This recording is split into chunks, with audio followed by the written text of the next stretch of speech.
We raised a little bit over $1 million during the pandemic to buy real estate. What if I partnered with 1,000 people and we buy that whole subdivision down there? Right. With your husband, I mean, is what's yours is mine and mine is yours? Yes, definitely. Noel. Yeah, she can fix that. If you gotta get it done, all you need to do it better. Well, she can fix that. Yeah, she can fix that. Investment to get back, trying to get a big stack. She can fix that. Let's fix that. You've already branched out from your original business of flipping homes into other things, and now you've got equity and other people's things. Do you see anything on the horizon that you're shooting for in terms of So one of the things that I've been doing more was besides going to Mars, clearly, or the moon. Is fundraising. So one of the things that I did in 2020 that I new skill set that I found was the crowd fund. We did a crowd fund where we raised a little bit over $1 million during the pandemic to buy real estate. So I had this idea, everybody wanted to partner with Noel, they want to buy houses with Noel.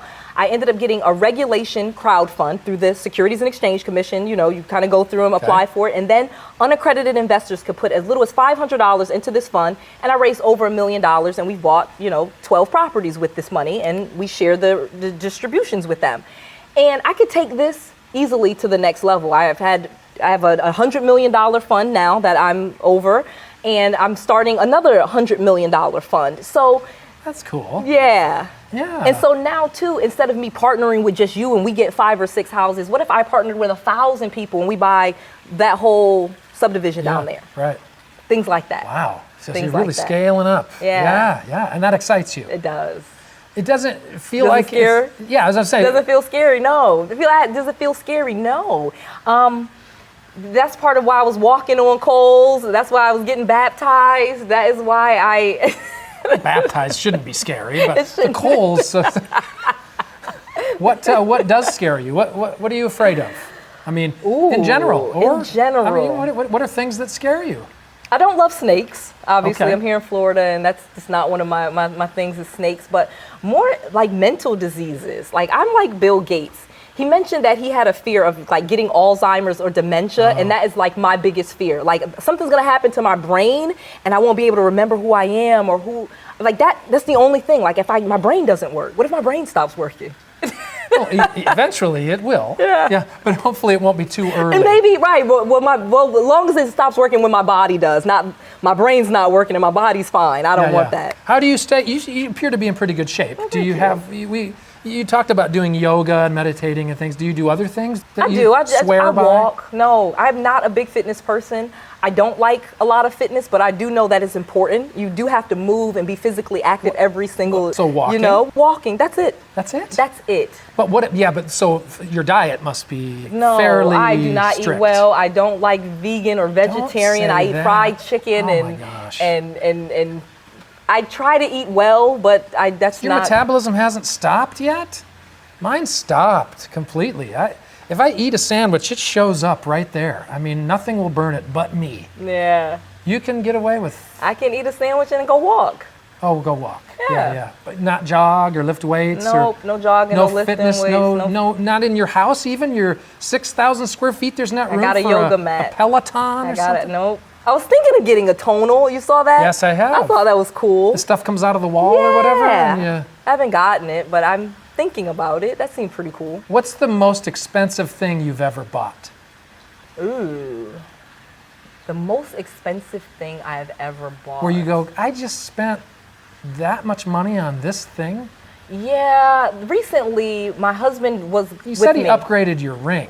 I did, Was and then I that- forgot it. That was so the ring is about $34,000, so that was a big. That's pretty big. Yeah. And is it, It's a very nice ring. It's like 3-4 carats. It's beautiful. It's just bulky because it has the 2 things there. You know how it has the 2 bands and then the ring is in the middle?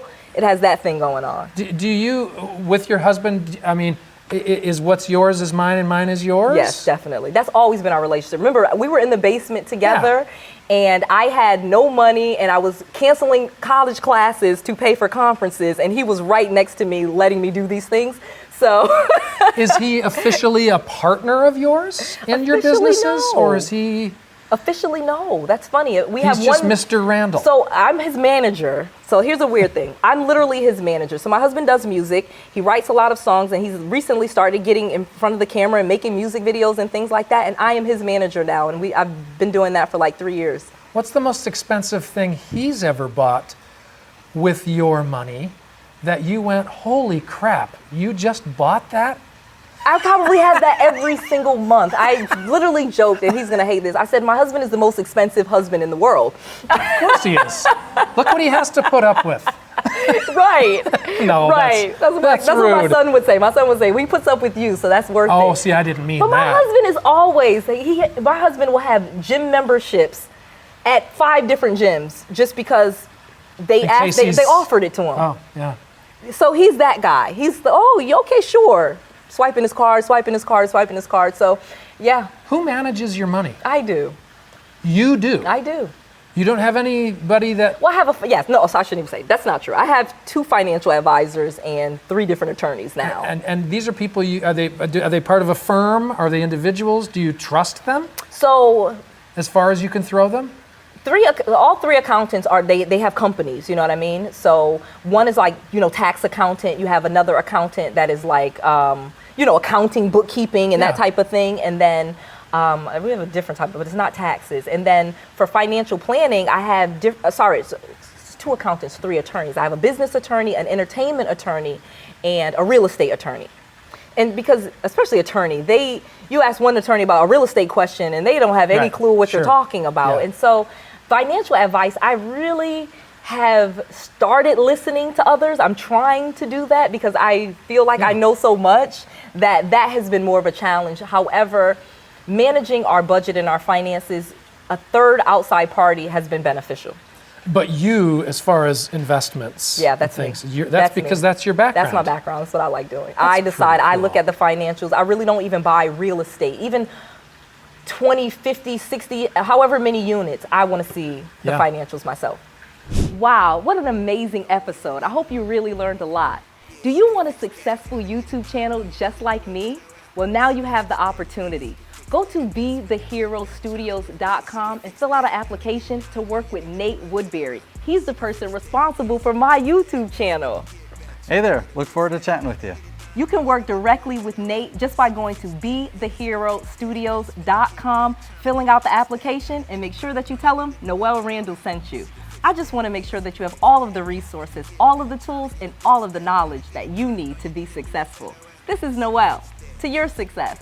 I felt like I was failing as a mom when I was really trying to climb the corporate ladder. And every day as an entrepreneur is not sunshine and rainbows. You're building it while doing all these things. So that is the hardest time in your life.